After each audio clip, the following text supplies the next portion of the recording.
Welcome to the Slop Farm. Enjoy the video. You start by protecting your data and confirming the problem.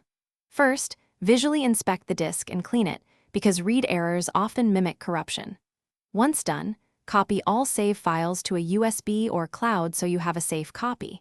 Make sure to clear the system cache in settings so cached title updates won't interfere. These steps remove simple issues and preserve your progress.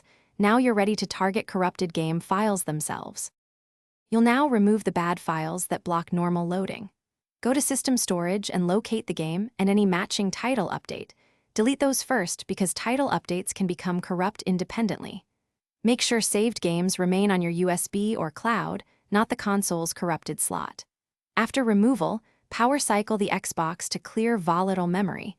When you launch the game, it should prompt to re-download fresh title updates. If the problem persists, the storage device may need checking or format. You finish by reinstalling the clean files and restoring saves. Reinstall the game from disk or download, then copy your backed up saves back to the console and test play. If the disk repeatedly fails, verify it on another Xbox or get the disk resurfaced because the drive may be at fault.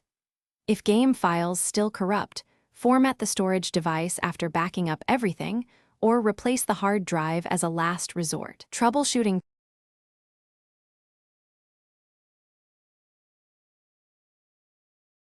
Thanks for watching. Consider subscribing if we helped you today.